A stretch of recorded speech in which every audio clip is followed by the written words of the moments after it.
Hey guys! Today I'm going to be doing a review of The Maze Runner by James Dashner. If we're being honest here, I'm kind of disappointed. Just a little recap. The book's about this kid named Thomas wakes up in an elevator and he doesn't remember anything about his life, anything that happened to him. He doesn't know why he's there. The only thing he remembers is his name. He shows up in this area. I guess it's just like an enclosed area, but like outside but not outside. None of them know why they're there or remember anything about themselves from before they showed up. In the middle of this whole place is a gigantic maze. They send people out every day to try to find a way out of the maze. I was really intrigued by the idea. I think the idea is really cool and I think it had a lot of potential, but the execution of it was not my favorite. If you haven't read this book and you don't want to be spoiled, stop watching right now because I'm about to spoil it for you.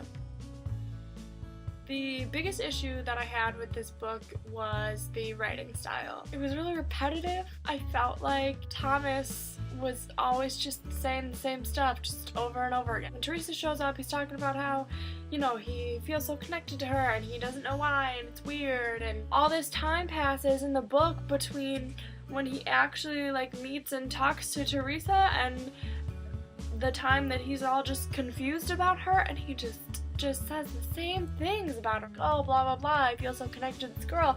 I don't know why, I feel like we did something great in our lives, but she seems really familiar, but I can't tell anybody because that'd be weird. It happened just with the narration in general, like, oh, I'm so confused. 2 pages later, I'm so confused, and we know you're confused. Oh, I got your point the first time you said it. This is just kind of something that I didn't really, I guess, grasp the concept of, and I had trouble like connecting to the characters in the story because of this. The grievers, like slugs to me, aren't really scary. Obviously the rest of what the grievers do is scary, leading up to being like the most terrifying thing that he had ever seen, and then they were like, it's a giant mechanical slug. I was kind of like, what it does is bad. I get that part. I was having a really hard time connecting to the characters, like fear, like all of the emotions that they have surrounding the grievers, just because I couldn't really figure out what really they looked like, or I don't know, it wasn't really made clear, and maybe I'm the only one who feels that way and everybody else grasps that perfectly, but that was something that I found a little bit difficult. The whole telepathy thing between Thomas and Teresa, I just felt like that kind of came out of nowhere, and it kind of weirded me out. I guess I just wasn't expecting that from this book. I felt like every chapter was like trying to end in suspense. Almost every chapter would end with like a paragraph and then it would skip down a line and be like one sentence. Like it was just the most horribly suspenseful thing that had ever happened. When that's what you do with most of the book, especially with the chapters being so short,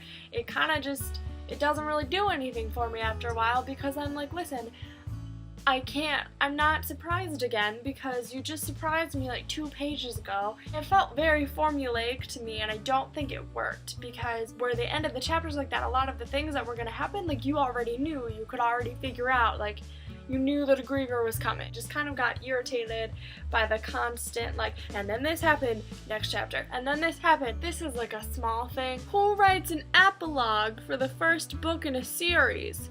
The whole point of an epilogue is that you're like wrapping up the story. If there's other books coming, the story's not wrapped up. Couldn't you have just made it another chapter and included that little creepy thing that happened in the end? Overall, I really liked the concept and the idea of this book, and I'm interested in the story. I just wasn't a fan of the execution and the writing style. It just kind of made it a no-go for me. I was reading up to the end of this book and I was like, yeah, I'm not gonna read the second one, but then I got all intrigued with what happens later in the story. I'm wondering, if you like this book and you've read the rest of the series, do you think that the series gets better? Specifically the writing. I want to know if you think I should give the second book a try. If it really seems like it's worth it, I will give the second book a try, because I am interested in the story and what's been going on outside of the maze this whole time. I really hope that this review didn't seem really mean. I know it's the first one I'm doing,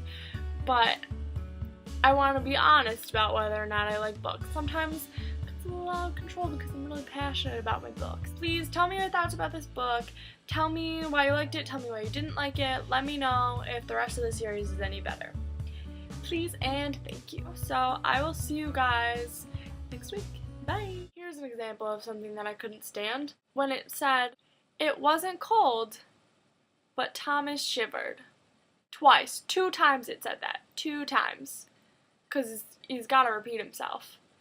Or it just wouldn't be this book.